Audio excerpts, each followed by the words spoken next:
کیا میں کالی ہوں؟ 9 سالہ فاطمہ نے جب یہ سوال کیا تو اس کی ماں کے ہاتھ کانپنے لگے۔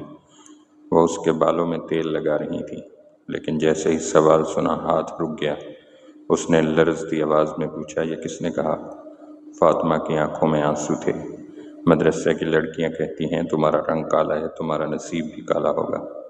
ماں نے فاطمہ کو گلے لگا لیا اور صرف اتنا کہا، بیٹی نصیب رنگ سے نہیں، رب کے حکم سے بنتا ہے۔ یہ پہلی بار نہیں تھا۔ فاطمہ جب بھی گھر سے باہر جاتی کوئی نہ کوئی طنز، کوئی نہ کوئی چبھتا ہوا جملہ سننے کو ملتا۔ کبھی اسکول میں، کبھی رشتہ داروں کی شادیوں میں، سب کے منہ پر ایک ہی جملہ ہوتا، اس کے چہرے کی طرح اس کا نصیب بھی کالا ہوگا۔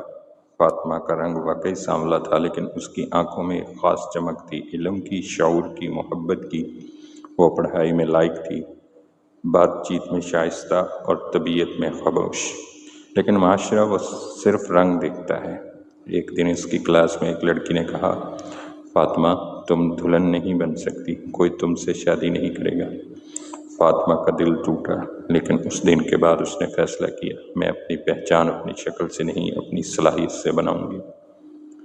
فاطمہ نے خود کو کتابوں میں غرق کر لیا۔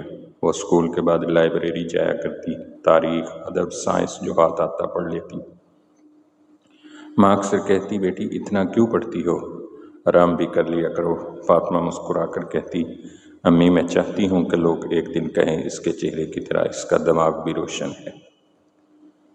سال گزرتے گئے۔ فاطمہ نے میٹرک میں پورے ضلع میں پوزیشن حاصل کی، لیکن حیرت کی بات یہ تھی کوئی اسے مبارکباد دینے نہیں آیا، کیونکہ اس کا چہرہ اب بھی ویسا ہی تھا، سانولا، سادہ اور سچا۔ فاطمہ نے انٹر کے بعد میڈیکل کالج میں داخلہ لینے کی کوشش کی، لیکن مالی حالات نے روک دیا۔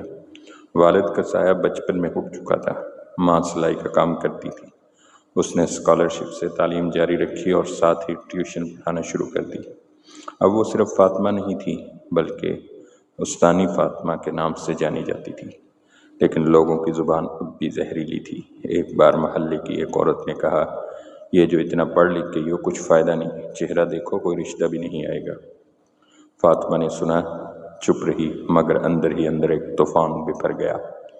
ایک دن فاطمہ نے ایک مضمون لکھا، رنگ نہیں کردار اصل حسن ہے، اور مقامی اخبار کو بھیج دیا۔ چند دن بعد وہی مضمون اخبار میں صفحہ اول پر شائع ہوا اور سوشل میڈیا پر وائرل ہو گیا۔ ہر طرف فاطمہ کی تعریف ہونے لگی۔ بہت سے لوگ حیران تھے کہ یہ وہی فاطمہ ہے جس کا مذاق اڑایا جاتا تھا۔ اب وہ ملک کے بڑی تعلیمی فورمز پر مدعو کی جانے لگی۔ اس نے یونیورسٹیوں میں لیکچرز دیے اور خواتین کے لیے ایک NGO قائم کی۔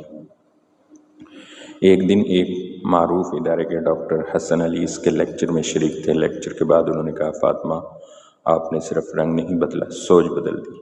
رفتہ رفتہ دونوں میں بات چیت بڑھنے لگی۔ حسن نے شادی کی خواہش ظاہر کی تو فاطمہ نے حیرت سے پوچھا، کیا تمہیں میرا رنگ نظر نہیں آتا؟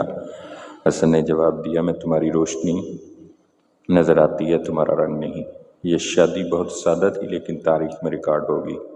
فاطمہ اب ایک کامیاب مصنفہ، استاد اور سوشل ورک بن چکی تھی۔ اس نے ہزاروں لڑکیوں کی زندگی بدل دی۔ ایک دن وہی عورت جس نے کہا تھا نصیب بھی کالا ہوگا، فاطمہ کے پاس آئی اپنی بیٹی کے لیے ٹیوشن لینے۔ فاطمہ نے مسکرا کر کہا، آپ کی بیٹی میرے لیے بیٹی جیسی ہے، آئیں، تعلیم کا دروازہ سب کے لیے کھلا ہے۔ عورت کی آنکھوں میں ندامت تھی، وہ رو پڑی، فاطمہ بیٹی میں شرمندہ ہوں، تم نے ثابت کر دیا کہ نصیب رنگ سے نہیں رب سے بنتا ہے۔ فاطمہ آج بھی وہی ہے، عاجز، سادہ، باحیا، لیکن اس کی روشنی اب ایک قوم کو جگا رہی ہے۔ اس نے اپنی کتاب میں آخری جملہ لکھا، میرے رنگ کو کالا کہا گیا، میرے نصیب کو بدقسمت، مگر رب نے میری ذات کو ایسا چمکایا کہ لوگ آج روشنی لینے آتے ہیں۔ یہ کہانی صرف فاطمہ کی نہیں، ہر اس لڑکی کی ہے جس سے اس کے رنگ، شکل یا غربت کی بنیاد پر کمزور سمجھا جاتا ہے۔